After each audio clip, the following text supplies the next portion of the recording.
what I did put together was some videos to show you how I use it and how it actually relates to type. So, my name's Brian, and I have a confession. I'm a type addict. So it's the right word to say that. So I've been a type addict since 1996 when I first discovered type through ANCA when they ran a session in Singapore. I was living in Singapore at the time and just fell in love with the tool. And had to wait another 10 years before I got certified because I could actually afford to be certified by the organization I was working for, the British Foreign and Commonwealth Office, because we were rolling out type across the world as part of our change program. And part of being a type addict is that you want to spread the word to everyone else, family, friends, and I've said this to the people who come on my certification programs. You can't come to our house without having been offered the Myers-Briggs. So just about everyone who stayed with us, everyone who's even remotely close friends with us has had the form given to them. To the point where the guy who does my lawns is now an INFJ, and he knows it, and he loves it. He's an ESFP. I'm pretty sure of that. Now, he was an ESFP when he was a puppy at 6 weeks. I'm pretty sure he's taken on a lot of introverted preferences living with 2 introverted parents. So he might be an ISFP now. He's flexed quite, well, he's flexed very well into his introversion because he knows what he's rewarded for. And Jane's met him, and she knows the stories. I know him quite well. So, given that, my goal since I've started using type, and this has been 10 years now, has always been to bring personality type to life, and with audiences who don't get a lot of knowledge from a one-day workshop, it's really imperative to sort of bring that to life in a very quick time, in a very short time. So this is about 10, 15 years ago, doing an away day with a group at the British Foreign and Commonwealth office where I used to work. So, being an INTP as well, I used to think, okay, there's more than one way to skin a cat. So come up with different ideas, come up with new games, and that's what I've been doing for the last 10 years. So I really enjoy games, I really enjoy simulations, I enjoy when people pick things up and play with them, and I love seeing that look of wonder in their eyes when they finally get it, and I'm sure all of you do as well. So I'm going to talk about 4 games, activities that I use in my work as a type practitioner and a facilitator. So the first one's colorblind. Susan, you know about colorblind. The other one's Mind Pyramid. Also the series of cards that I created a few years ago, pocket personality cards.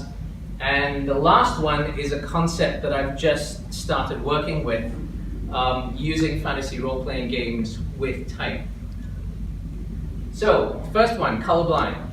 So, colorblind is a game invented by a company called Future Factory. It consists of 30 plastic shapes.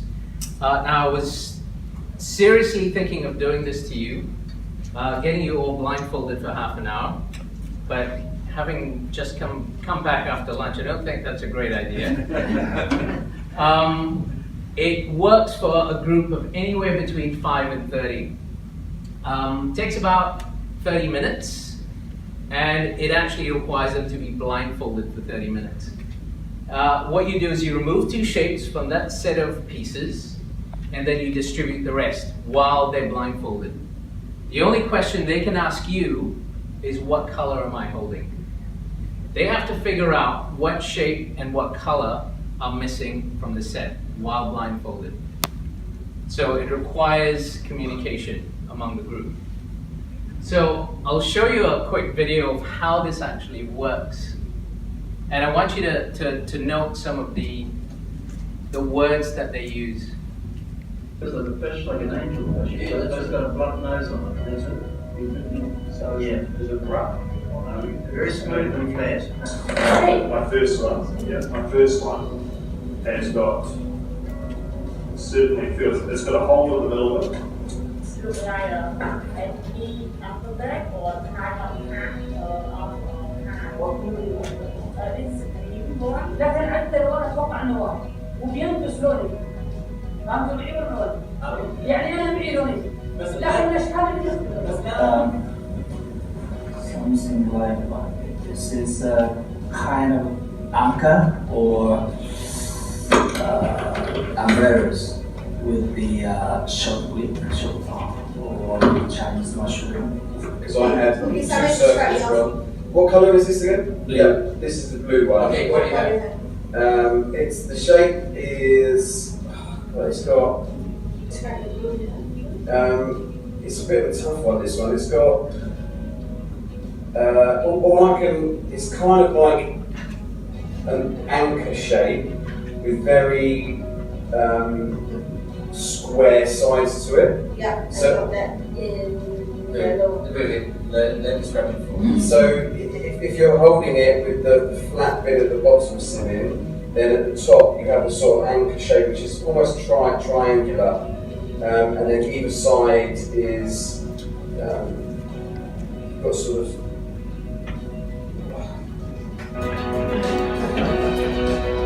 So you notice the words that they use. Anchor comes out quite a lot.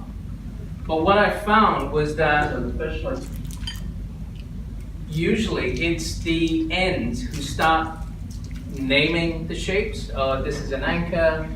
There was one that looked like a Star Trek symbol. So one of them said it's a Star Trek comm badge, and everyone else went, what the hell does that look like? Some of them come out with a boat, but then if you turn it around, it isn't a boat anymore, it's a mushroom. So it depends on how you hold it. The S's tended to use angles and sides, and okay, it's got 4 sides, and as I move my hand along it, there's a 30-degree angle going down, the ends are going, okay, you lost me there. So it really brings out those issues around how people perceive the world, and it brings it to life immediately because they're going, okay, I really don't see what you're seeing. How do we now bridge that gap? So it takes about 30 minutes, and the most high-performing teams usually get it within 30 minutes. Excuse me, so does every person get the same 4 pieces? No, they don't. Oh, because they seem to have. But they're the same shape, Yeah. with different colours. There's different colors. There's 6 different shapes 6 shapes. and 5 different colors. No, it's five shapes and 6 different colors. So, and at least 2 of the shapes are very, very similar. 2 pairs are very similar. So it makes it even harder. So I found that the really high-performing teams find a way of communicating that. Another thing you need to do is allow people the space to speak. And if it's a room full of extroverts with 1 introvert, the poor introvert often doesn't get the opportunity to speak up. And quite often that introvert is holding a key piece. And if that person doesn't get the opportunity to speak up, they never solve the puzzle. So they learn to give each other time and space to speak through doing that. And they realize how important it is having that diversity in the team and allowing people the opportunity to voice what they need to voice. So it works really well in strategic thinking. It works with giving feedback. It works with listening. If you're going into an exercise around coaching, this is a great precursor for that. And it allows you that focused debate on what perception really is. So how do I see the world? And one of the biggest aha moments is that people go, well, I never realized that you actually see things different. And I think those of us who are trainers will find that that's one of the big aha moments with type. People actually think, everyone thinks like them and perceives things like them and makes decisions like them. some of the discoveries, as I mentioned earlier, if extroverted types dominate the conversation, introverted types don't get a chance to speak, the puzzle takes longer to solve or doesn't get solved. So teams that are dysfunctional never solve it. They actually never figure out a communication strategy and solve the puzzle. They also find that leadership is essential for organizing the team to solve the problem. Sometimes when I do this with executive teams, one person, the actual functional leader, prefers to sit out and observe how everyone does it to see whether leadership emerges. Where the leadership does emerge, the team actually works the puzzle out. Where leadership doesn't emerge, everyone's looking at each other and everyone's talking over each other, and then nothing ever happens. They need to have a strategy in place in order to beat the clock. So the best thing to do is figure out the colors first, and then the shapes. Once they've got the colors, the shapes tend to fall into place. If you get that early enough, you solve the game. If you don't get that, then you don't. So one of the biggest aha moments is developing that common language to allow that team to function at a high performing level. Sorry, are they allowed to swap pieces? No, they're not allowed to swap each other's pieces. They're not allowed to touch each other's pieces. They're allowed to, and sometimes they get, if it's a small team, I give them 3 or 4 pieces, so they're juggling 3 or 4 pieces at the same time. It depends on how cheeky I want to be with a team and really give them different, being an INTP, I tend to do that quite a lot. Give them different colors to hold different pieces and really get them frustrated. This is one of the most frustrating exercises for a team, because I've seen, I was doing this with a group of country managers from a big electronics company, and one of the managers stood up, ripped off his blindfold and walked out the room and cursed everyone doing it. So it really brings out some of the saboteurs in the team. So I use that to start a discussion on communication, and then we move on to another game, which I'm going to show you in a minute. So generally it is frustrating, but at the end of it, you've got everyone talking about differences. And people are usually talking about it days after, because it was actually fun. Even though it was so frustrating, they do have a lot of fun with it. So once I've done, this game I created about 15 years ago. And I did it because I had to do something for a big away day, where we had about 200 people, and I needed a puzzle. So I created this. Has anyone seen or used the Zen obelisk? That's just a series of cards with clues on them. So I made it in INTP's version of the Zen obelisk and just made it really complicated. So there are 41 clue cards, 2 instruction cards, 2 debrief cards, and in the latest edition that I created 3 years ago, I also had 5 roll cards. So this is a group I was doing last year in KL. They're an accounting body, and they didn't solve it, and they were really frustrated. So the objective, essentially, is using the clue cards to figure out how long it took to build a pyramid and how much it cost. Sounds simple, and if you lay all the cards out, you'll get it. But it also requires basic math skills. I did it with a group of engineers and they didn't figure it out. They were really angry with themselves because they should have known what the volume of a pyramid should look like. So you can do this with up to 30 participants. It can be split between 2 teams, so you can bring in negotiation strategies between 2 teams as well. You give one team half the cards and the other team the other half, and then they figure out, okay, we don't have enough information here, we've got to go to the other team. So they need to send a diplomat over to the other team to figure out what they've got. It takes about 45 minutes. I've been doing this now 10 years. I can count the number of teams on my 2 hands who have actually solved it. it's 15. Oh, sorry. 2 hands and a foot. 15 teams have actually solved it. The team that got it the fastest was a group of math teachers from Redlands College in Brisbane, and they loved it. So the cards look at things like time, dimensions of the pyramid, cost, and there's a bunch of red herrings scattered around as well. So, for example, this one, lunch consists of kittle-cottle sandwiches. And then there's other cards that they then need to put together. Again, they can't share the cards with each other. They can't show each other the cards, but they can have a flip chart out in front where they can compile all of that information. Now, the role cards I created specifically for leadership teams. So if someone gets the leader card, they have to take control of the entire group. And you should see the reluctance in a lot of people who get that leader card. Can I pass it off? I don't really want to do it. Someone last year who did it, the first thing he wanted to do was look around and go, can someone rescue me from this? It's amazing how much people don't want to be leaders.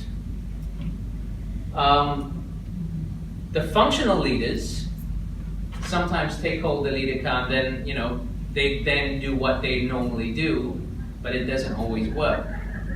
And then you've got the scribe card, the engineer card, the diplomat. The diplomat card I use when I have 2 groups. So it looks at problem-solving ability in a team. It examines how the 8 different functions solve problems. I've divided it into groups of N's, S's, T's, and F's. Again, extroversion versus introversion is a key factor, especially with a large group.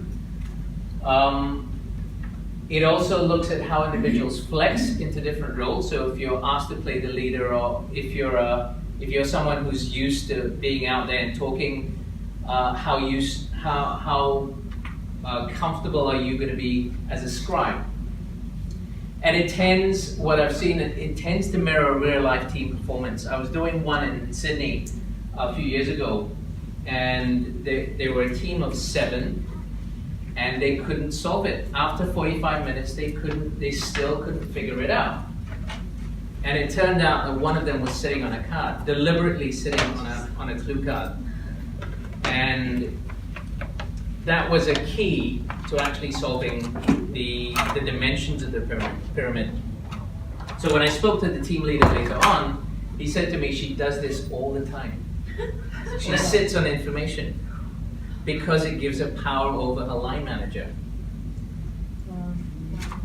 And you see it mirrored in a game. I did this with a group, 3 teams from Thailand, Singapore, and Malaysia. They were a banking team. The Singapore team took the cards and they said, you just leave it up to us, we'll figure it out. They said to their Malaysian counterparts, there's this big it's like the New Zealand-Australian rivalry that goes on.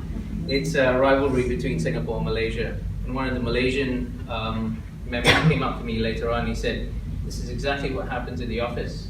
They think they know everything, so they tell us, you just sit down, we'll figure it out. And the Thai group just sat there and laughed at them. So it works across all cultures because the language, it's English, but there's some Mayan words scattered in as well. So I've replaced hours and minutes with Dzogchen and Hab. Dimensions are very different. So it actually does work across cultures. So the group you saw earlier with doing colorblind, that was a group of Saudi undergrads. And I had them in a leadership workshop. So they did colorblind, they did it all in Arabic, and then they did Mayan Pyramid, and they figured it out. They were 20-something top-performing university students. So discoveries from this and what they discover from actually doing this, that leadership and strategic thinking are essential for solving the puzzle. All of the types need to work together. They need to contribute their unique skills. And that real life problems often have an element of ambiguity. So that's what the red herrings are for. So they need to know when to discard the red herrings and move on with the game. So it mirrors real-life problem solving, it highlights gaps in how the team solved problems. Again, personality types are brought to the fore. And as I said, dysfunctional teams never solve it. So the group I had in Malaysia last year, first of all, they didn't solve colorblind, and then they didn't solve Mayan pyramid. So imagine how low they felt after that. So you need to sometimes you need to bring them up again because they're feeling, oh God, we're useless. We're a team of country managers and we can't figure this out. And the manager of that team was an ESTJ, and she was really uncomfortable with it as well. She said, oh, I hate problems like these. But then her number two, who was also an ESTJ from Scotland, said, I love this. So again, sometimes you get variations within the types. Now, this game, or card set called Pocket Personality Cards, I created 3 years ago when I first started the company. I left CPP about 3 years ago to start my own company. I was in Cambodia doing some work for Oxfam. It was a change management, 2-day change management and type workshop. And I was sitting in the restaurant in the hotel, and the waitress brought me a menu. And the menu wasn't a traditional menu, it was a series of cards. So you picked out the dish that you wanted, gave it back to the waitress took it in, gave it to the chef, and the chef cooked the meal. So I thought, what a simple idea, but it breaks all those boundaries of, if you can't read the menu, you don't know what it is. There's a little picture and a little description of what the dish is. So that got me thinking. So after I finished that workshop, I went home, back to New Zealand. Over Christmas, I created the Pocket Personality Card. So essentially, it's type. So there's 16 different type cards, plus your dominant function cards, plus a different lens. And if you want to distribute them, you can have a look at them, play around with them, but put them back in the right boxes when they come back. So I created different applications for communication, for teams, and for leadership. And I'll just show you a video of how it actually can work.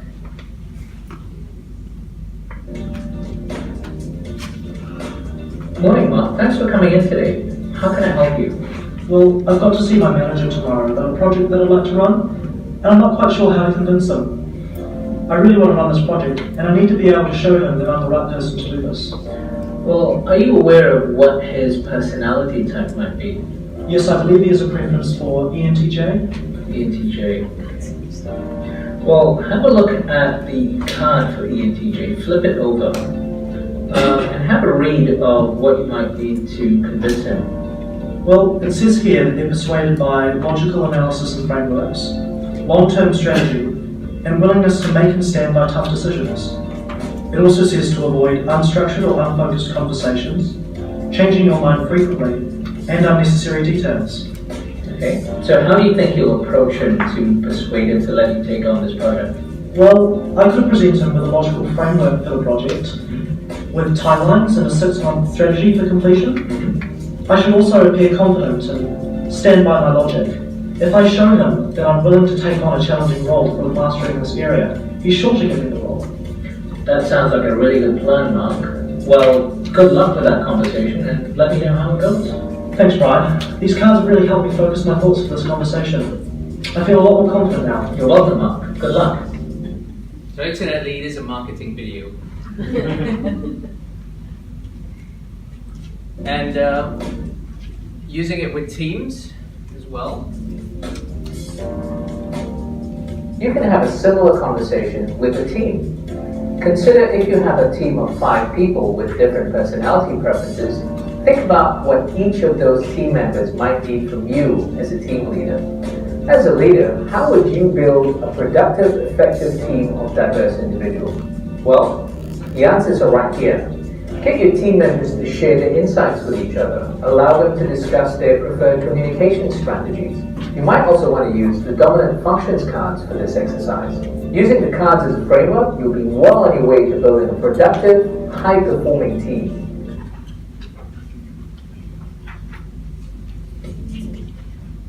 Okay, And the last one, now this one comes from about 26 years ago when I was writing my honors thesis. And I wrote my honors thesis on the use of fantasy role-playing games and the possible psychological effects of long-term fantasy role-playing game use. Now this was at a time when games like Dungeons and Dragons were in the press a lot because people thought it caused them to go out and kill other people and got people crazy and commit suicide, things like that. So I wanted to do a study on whether or not fantasy role-playing games actually did that. And of course it doesn't. It is a tool. So that got me thinking about how I could use games like Dungeons and Dragons in a training environment or a teaching environment. And I started doing this in 2003 when I started my first company.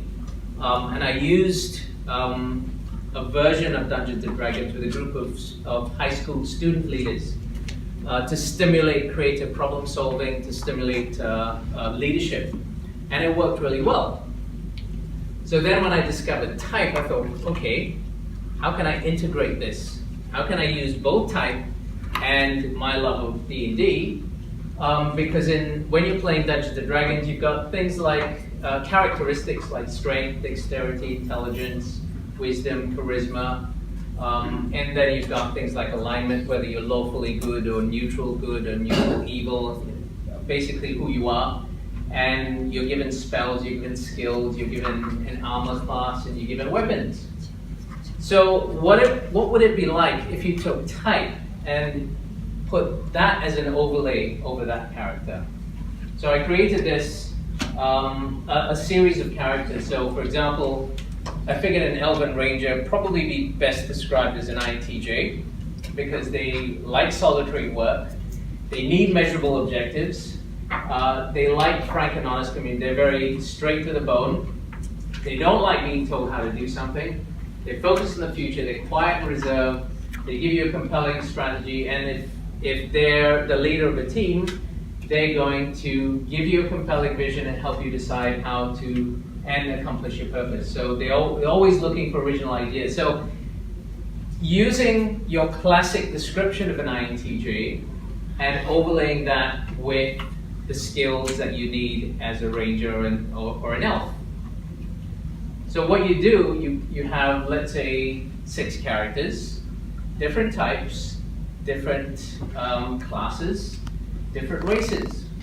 And you put them together as a team of adventurers and present them with a problem to solve. So for example, this. So why don't we do this as an interactive exercise and see what strategies you come up with to solve this. So can we do this at tables very quickly? 5 minutes. And I'm just piggybacking off their idea because they're going to put the princess in the bag and then come back. Mm-hmm. And the rest of the guys are just going to, I don't know, I couldn't read their thing, but they're just going to chill out. Okay. It's going to make So sure they're going to just hang out the other. Yeah. Okay. Yeah. Thank you. You guys? Okay, so the question is, how do you cross the bridge and approach the tower without alerting the guards? So we didn't really get on to talk about rescuing the princess, Yep. per se. And you weren't meant to, actually. And so we ignored the bridge as a distraction, and we said we're going to use. Well, we had a couple of refinements, but in the end, I think what we decided was, despite all some really, really interesting ideas about spheres and holding things and meditation, we're just going to put 5 members of the group into the holdall, use the levitation spell, carrying the holdall, which has the rope and the spheres in it as well, across the chasm. Mm-hmm. Okay, that's good. Last group? Yes, I'm the leader and I've delegated it to the Hershey's. So, I had the idea, we take the 2 spears, point side down, put them into the earth, take 2 meters of the rope to make sure they're lashed together firmly. Yeah. use our elfin warrior IMTJ to, with the rope on one end tied to those spears, to send it across the other side. Then the strongest person puts a team in the holding bag and levitates across. Or no, actually they don't even need that because they've now got a rope to get across. So they climb across. So you're avoiding the bridge altogether? We're avoiding the bridge altogether. And we figured then, once we have the princess, that detail is settled, on the way back, we set up a distraction so that when we run across the bridge, they won't hear the bells because there's this big fire going. Ooh, that's So you see all these different ideas coming out from the group, and of course you didn't have the advantage of having your cards in front of you with the individual skills as well. That's what they would have, and they would make use of the skills that they have on the card to actually help them solve it. So these are the sorts of answers I was getting from those student leaders, really getting them to think out of the box. But now having that additional lens of type on them as well. So how would they use their own type preferences and attempt to solve those different puzzles? Now this is not just one problem. You would have multiple problems, one after the other. So every individual in that team would have the opportunity to use their skills. So there'll be a series of 7 or 8 puzzles across a whole scenario. Another thing that I was thinking of is getting participants to play a different type and see how they would play that type and how they would flex to different preferences. So you get the aim of this is to get more experience points. Obviously, you get more experience points when you use the strength of your preference to solve problems, and when you successfully, and you get more points from flexing different preferences and avoiding your blind spots. Now, the caveat is that you need a dungeon master with really good acting skills and a keen understanding of all the preference types. So there's the requirement of knowing Dungeons and Dragons and knowing how to actually effectively roleplay all the different characters as well. So I'm going to be trying this out next month when I'm running a leadership workshop. So I will probably publish an article talking about the experience. So it's still a concept, but I'm hoping to get that going as soon as possible. Any questions? It's not a question, I'm just thinking about the proliferation of cooperative role-playing games that are out there, that some of which are very short, like Forbidden Island, and you can just get people accessing their, like, how do we communicate, how do we share responsibility? If they're not, if you don't happen to be a dungeon master. I've got Forbidden Island as well, so that's why I bought Forbidden Island, and the other one is Forbidden. I played Forbidden Island. There's Hidden Desert. There's Forbidden Desert as well. There's a really good one as well, which is about orcs and trolls and things in a central tower. Yep. That one's really good for collaboration. Or Pandemic, you know. Oh yeah, that's good too. Going down. Now my type preferences might show here, in fact I'm sure they will. How I do worry a little about, I mean, positive challenge has been shown to motivate people to learn. Multiple failures, how, I mean, yes, it could be an awareness factor, and to what extent do they remember the failure, and would the emotion associated with the failure color the learning? So when I've had, so especially with Colorblind and Mind Pyramid, where they failed twice, you really need to intervene and talk to them about why it's important to understand. It's not about finishing the game, it's not about solving the problem, it's the process that you used. So, and then I tell you, look, you know, only 15 groups have ever solved this, so don't feel too bad about it. It doesn't mean you're completely useless as a team. It just means there's things that you need to work out. Could you not get them to do it again with a few more clues and then they succeed? With Mind Pyramid, because the answers, well, I could. Usually I give them the answer at the end of it. But if there's time, you can. Usually there isn't time. That's the only issue. I just worry about adult to adult learning versus what could be a parent to child. Yeah. If they're set up to rooms. Yeah. Is that adult to adult? But isn't it the real challenges in life that force the growth? Isn't it the really strong things that affect us? Like I was thinking about your guy that threw his shirt off and walked out. He would have had to deal with that in some way. Well, for me, this raises the whole ethics around gaming. Mm-hmm. The group has to deal with that. And one of the things I like about 16 type styles that Jane came and gave a session in Melbourne about is just the whole way that's been constructed, so you have to learn about type. So the point here with the ones who stormed out, for me it's about the debriefing. So if they fail, it doesn't matter as long as you spend enough time on the debrief, giving them the opportunity to say, so you failed, okay, not many people get there, what could you have done differently? And if they come up with the answer, if we've done that, if we've got an introvert preference person and we knew we had one and we didn't even listen to them, I cannot believe we didn't ask her.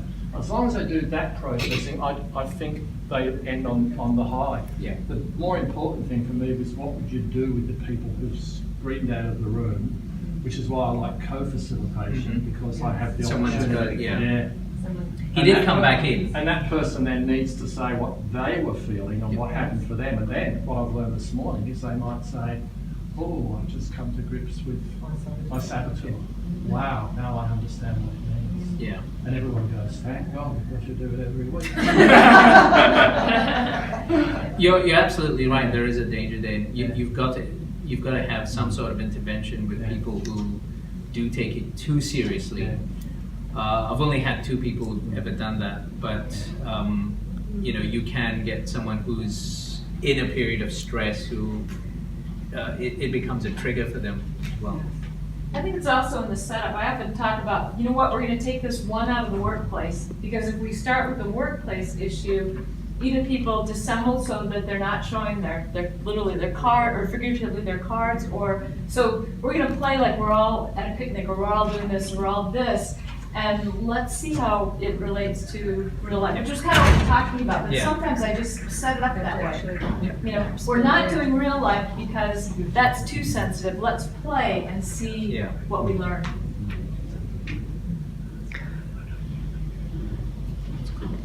Any other questions? Can I just ask on the blindfold one, do you ever get anybody who really doesn't want to be blindfolded for half an hour? I say it's fine. You can sit out as an observer.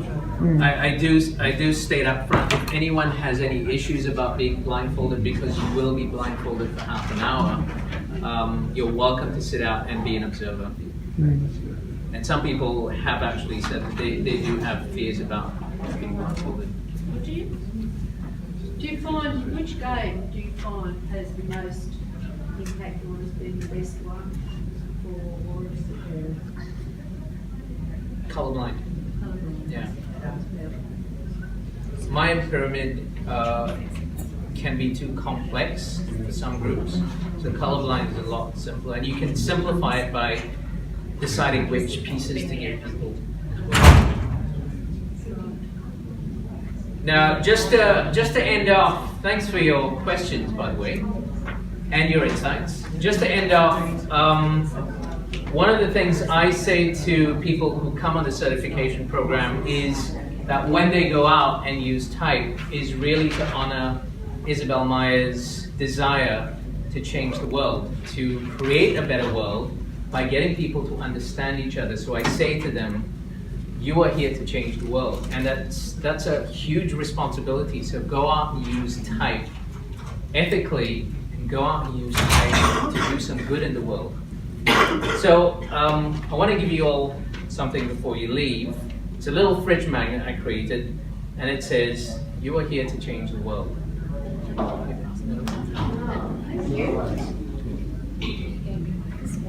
So thank you very much, everyone.